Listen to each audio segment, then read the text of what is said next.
Hi, it's me again with Corel Tips and Tricks Part 3. I just created this from this is Part 3. If you didn't watch 1 and 2, it's pretty interesting.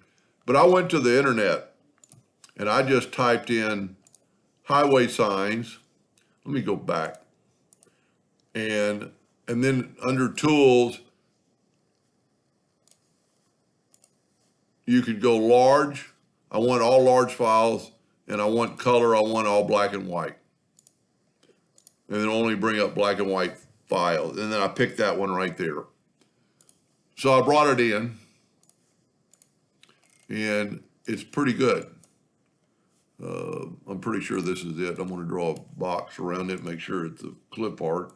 Go to object order, back a page, and yes, it is. It's the clip art one. It was a little bit bigger, and I made it small, and I cropped out some of the white. And then I'm just going to go to trace, outline, trace, clip art.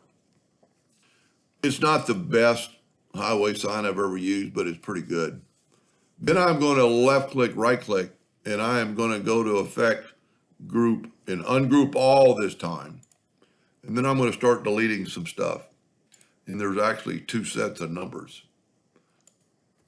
And a lot of times, if you watch in just a second, when we delete this outer box, it does that. So that when that happens, go up to object and break the curve apart. And then delete that. Now, this isn't perfect, like I said, and you can see it's got some stuff on the outside.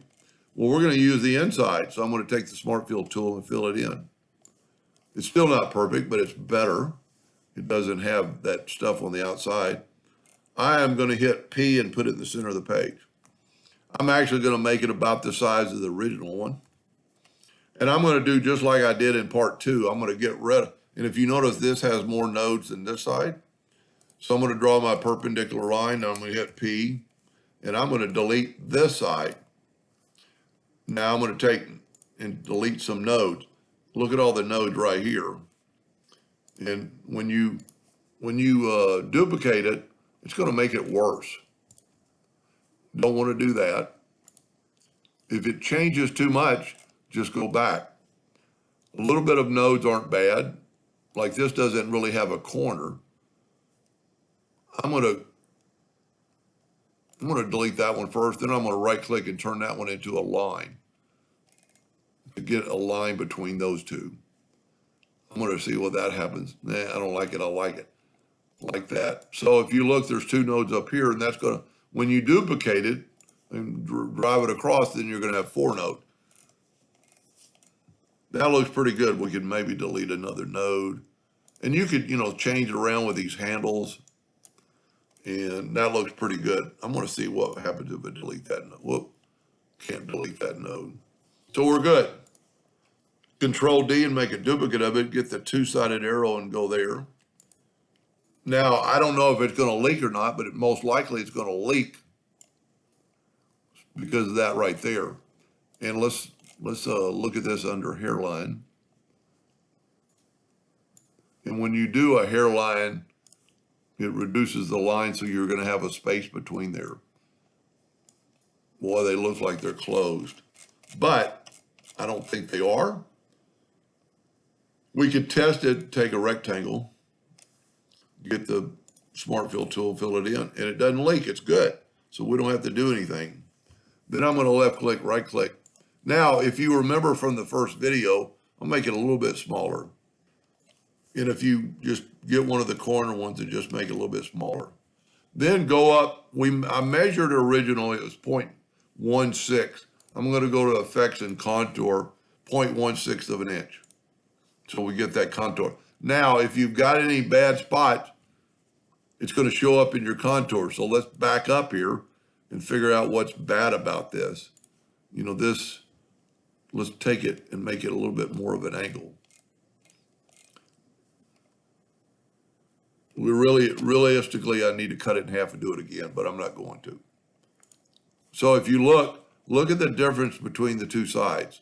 That's got a good clean, and that has a dimple. So we could quite possibly it won't be symmetrical, but we could, if you were doing this for real, you'd want to just start over and cut it in half. So let's contour that. So there's a good contour. But remember in the first one, there was a bar across it. So since we contoured 0.16, I'm going to draw a rectangle that is 0.16. And I'm just going to place it about, you'd want to look at your original and see where it is. And then just take your virtual segment delete key and delete the outside first. Do not delete that line, but delete. Okay, I did not break the contour part. So when you do that, that's what happened. Object. A lot of times you have to select the whole thing, go up to object, break contour apart, or break the 3 objects apart, because we have 3 objects now. And then you could take away that line, that line, and that line, that line, that line, and that line. And I'm pretty sure it's not going to leak, so I'm going to use the Smart Fill tool. Doesn't leak. Let's change the color, fill it in with blue. And I don't know. I think she traced the first one, but you could change it to whatever look you want. But that is just a highway sign off the internet. Anyway, I hope that helped just a little bit. Thank you for watching.